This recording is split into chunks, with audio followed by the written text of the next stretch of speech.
I know that Jesus came to say that he said that the law had been fulfilled. In other words, that I know you said about the abolition of the law. I'm sure that's in there.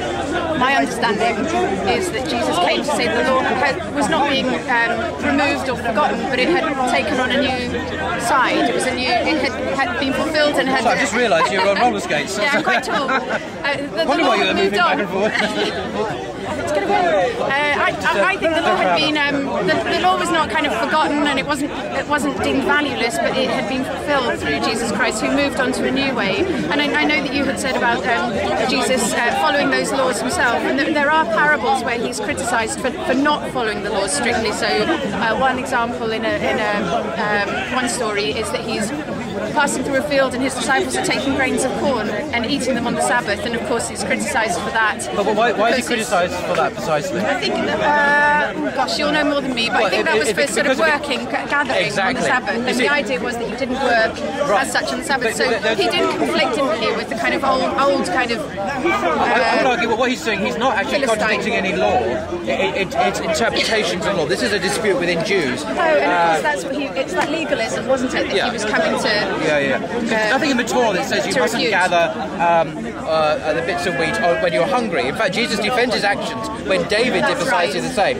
That's right. So, it was really to keep the Sabbath holy, and of course the Jews, the Philistines had interpreted that to the nth degree. Don't eat, don't work, don't have fun, whatever. So I don't think he actually contradicted the law at all. It was part of the dispute within Jews. Just like there were the Pharisees, the Sadducees, there were the Essenes, and other groups, and they disagreed about the law, about how to interpret it. So Jesus wasn't violating the law as such. I'm aware of no commandment in the 613 commandments of the law that says that working involves eating to sustain yourself when you're really hungry on a Sabbath. Right. I don't think that's work, but that was a dispute. Okay, and it still is today about what. Come to challenge that. Yeah, because Orthodox Jews, even today, have quite a large hedge around the law, which means you can't do all sorts of things that someone who is less Orthodox will be able to do, but still obey the law. So I don't think he actually broke the law. But you still find that today, don't you? Because really Orthodox Jews follow every letter of Leviticus, which has don't eat shrimp, don't have tattoos. All Jews should do that. I'm talking about the hedge around the law. Well, but yes, but I mean there are different kind of you see in society now different grades or different standards of following the law. In the Sharia, I'm not an Islamic scholar, obviously. But I give it a Sharia. We're not allowed to visit brothels, obviously, because it's completely forbidden. Now, there's also the view that we shouldn't go near to proximities of temptation. So you could argue that we shouldn't even walk down the road where there is a brothel. Is that in the Holy Book, or is that it's not in the Quran. No, I'm applying, and Brother Sia will have to correct me, that in not going even closer to temptation, we step back even from the location where the temptation is. So it makes sense not even to walk down the road. So we're not going into the brothel, we're not breaking any commandments, but we shouldn't even go near the temptation itself. So perhaps we go. What do you think? That sounds very sensible, doesn't it? Okay. So it could be for some Jews that you mustn't work, so you mustn't actually do toil in the fields. But in their not coming close to that, you shouldn't even pick up grains to feed yourself. Yeah. So maybe or maybe not, that's just an interpretation, and I tend to agree with Jesus that is it's not a valid interpretation. You know, if you're hungry, like David did, you can eat even the bread that's in the temple, and which is what David did. But how do you respond to Jesus' teaching in Matthew 23, where he says that those who sit on Moses' seat, you must obey what they teach, do what they teach you to do, but don't do what they do because they are hypocrites. So, for example, on eating pork, Jesus clearly teaching his disciples and the crowds implicitly in that general statement not to eat pork, for example. Well, was he teaching the crowd not to eat pork? Sorry? He doesn't actually say no, but it's contained in the law that Jesus says we must obey. Right, okay. It's Gosh, implied. you know a lot more detail than I do, so if you say that, I totally... No, don't bash me over the head with quotes. Don't take my word for it. No, please don't take my word for it. I believe you. Well, I could be making it all up. Anyway, this is Matthew 23, that paragraph there. Yeah. Okay. And I quoted also that Paul in Ephesians 2:15 saying the law has been abolished. The law and its commandments and regulations have been abolished. Yeah. So my argument was that Christians today are really following the teachings of Paul, not the teachings of Jesus of Nazareth when it comes to the law. and not just the law and other things as well, but that's a bigger subject. I suppose the Christian perspective is that even the teachings of Paul come from God as the teachings of Jesus. So it's quite difficult, isn't it, to argue that we would follow one and not the other one, because for us it's all a part of the New Testament. So it's almost to your point, you can't pick and choose.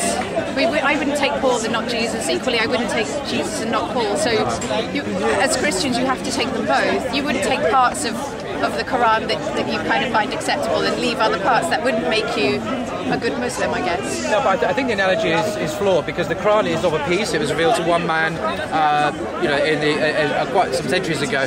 But in the early church, there were many Christians, Jewish Christians in Jerusalem. We know this from various sources, who thought that Paul was completely out of order in what he was teaching and opposed him. And also Jesus. In Jesus' time, there were many people who thought his teaching was completely out of order. But it's not the same thing, because I'm sure Muhammad probably in his day had lots of people saying that he was out of order. No, but not his followers.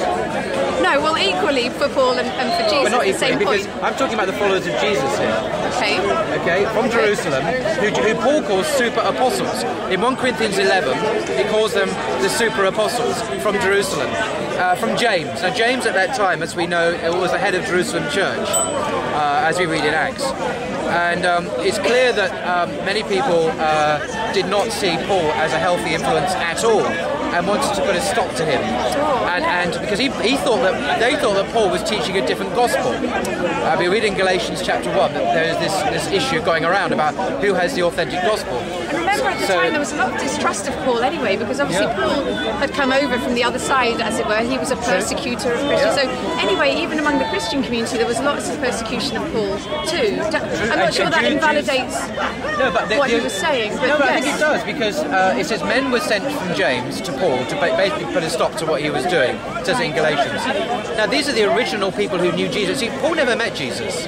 Now, I know he had a vision on the road to Damascus. Yeah, I suppose we have to agree to disagree on that, because obviously the Christian belief is that Paul had a direct and real meeting with Jesus. With the resurrected Jesus. Well, actually, Jesus in a vision, so yes. He says in 1 Corinthians 15, or was it 11? 15, that he also appeared to me, the last of the apostles. This is the resurrection appearance to James and the others. So he obviously felt that he had a personal meeting, didn't he, exactly. with Jesus? The funny thing is the people with him, at least in one of the versions of the story he tells, in Acts 27, didn't see anything.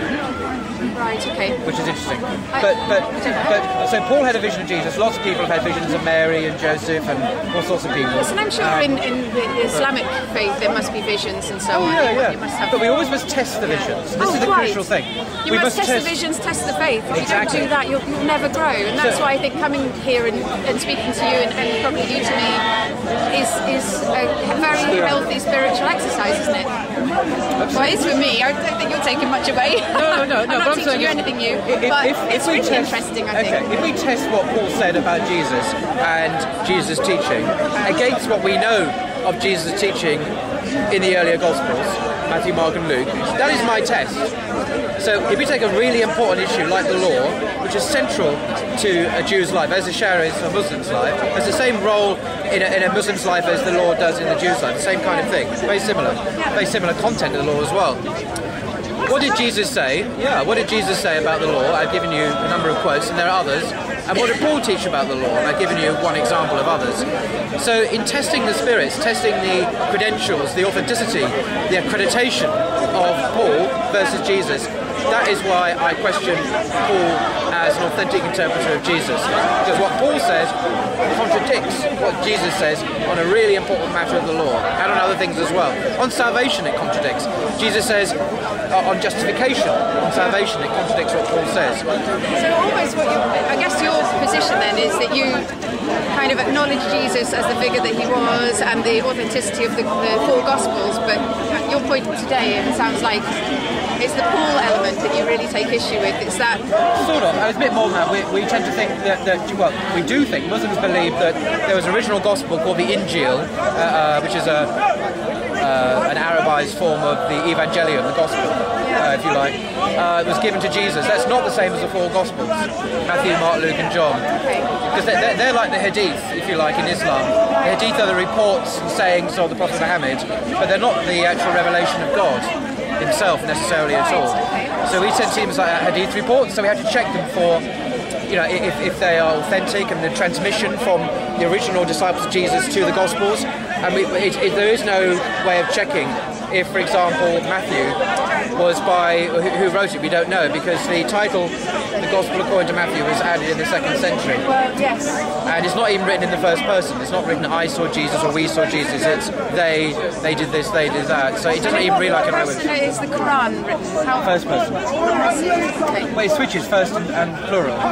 First person plural, first person singular. Sometimes God speaks in third person, but it's always God speaking. Pronouns change. There's always, because God is. There are lots of parallels. Would you say there are lots of parallels between the Quran and the Old Testament, but not the Quran and the New Testament? No, I would argue the teaching of salvation and God in the Quran is basically the same as the teaching of Jesus and the teaching of the Torah as well, in terms of salvation, God, so on. And the Quran warns Christians not to go to excess in their veneration of Jesus, not to make them, not to make Jesus out to be a god, not to make his mother out to be a god. He's a prophet, right? Yeah. He's a Messiah. And a Messiah. I think the parallels between Islam and the scope for understanding the parallels between Islam and Christianity is fantastic. And I think it's lovely to speak to you and just hear a little bit more about it. It's certainly something I'll take away. It's nice talking to you too. Yeah, and you. I'm impressed you managed to stand up without moving away. Me too. That's good. Okay, thanks. Cheers. Bye-bye. Bye-bye.